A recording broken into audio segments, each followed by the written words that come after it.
নমস্কার বন্ধুরা, আপনাদের সকলকে জানাই আমার চ্যানেলে সুস্বাগত।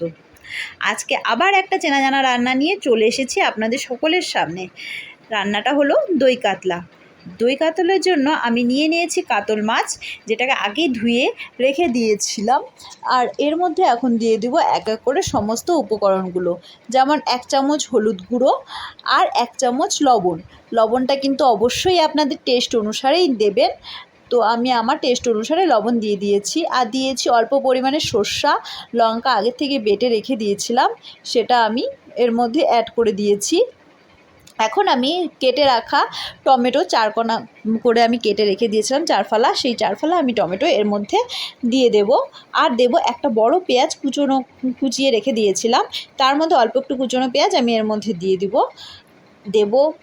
2 বড় চামচের দই। কারণ হচ্ছে যেহেতু এর নাম দই কাতলা, সেজন্য দইয়ের পরিমাণ তো বেশি লাগবেই বন্ধুরা, তাই না? তো আমি দইয়ের পরিমাণটা একটু বেশি পরিমাণেই দিয়েছি।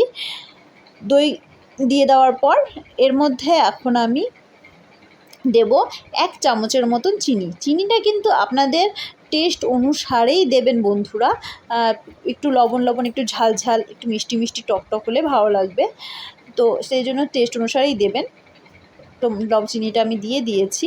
এখন দেব 2 চামচের মতন তেল আর দইয়ের পরিমাণটা অবশ্যই বেশি লাগবে, তো 2 চামচের মতন আমি তেল দিয়ে দিয়েছি এর মধ্যে। দিয়ে দেওয়ার পর এগুলো সমস্ত উপকরণ আমি একসাথে এখন মেখে নেব। দইয়ের যাতে কোনো রকমের দানাভাব না থাকে আর সমস্ত মশলা যাতে মাছের ভেতরে ঢুকে যায়, সেভাবেই আপনাকে মেখে নিতে হবে। আর এটাকে ঢাকনা দিয়ে রেখে দিতে হবে 5-10 মিনিটের জন্য। হয়ে গেছে বন্ধুরা।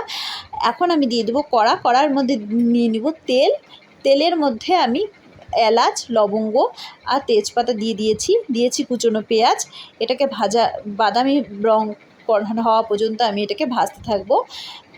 তার আগে আমি বলতে চাই, আমার চ্যানেলে যদি আপনাদের রান্না ভালো লাগে তাহলে অবশ্যই আমাকে শেয়ার করবেন, লাইক করবেন, কমেন্ট করবেন এবং সাবস্ক্রাইব করতে কিন্তু অবশ্যই ভুলবেন না।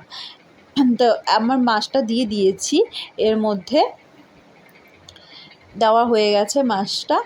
আপনারা কিন্তু এটা খেয়ে দেখবেন, খেয়ে দেখে বলবেন কেমন হয়েছে খেতে। এখন আমি এর মধ্যে দিয়েছি মশলা ধোয়া জলটা, এর মধ্যে দিয়েছি। এখন আমি এটাকে ঢাকনা দিয়ে ঢেকে রেখে দিয়েছি বন্ধুরা। তো রেখে দেওয়ার পর আমি ঢাকনাটা উঠিয়ে নিয়েছি। আর আমি কিন্তু গোটা 2 কাঁচা লঙ্কা না চিরেই গোটাভাবে আমি এটার মধ্যে দিয়েছি। আর মাছগুলোকে এখন আমি একটু উলটপালট করে নিব, যাতে সমস্ত মশলাগুলো এর ভেতরে ভালো মতন ঢুকে যায় আর দুদিকেই সেদ্ধ হয়ে যায়। তো দেওয়া হয়ে গেছে। এখন আমি এটাকে একটু নেড়েচেড়ে আমি নামিয়ে নেব। তৈরি আমার দই কাতলা। তো এটা খেতে দারুণ লাগে বন্ধুরা, খুব ভালো লাগে।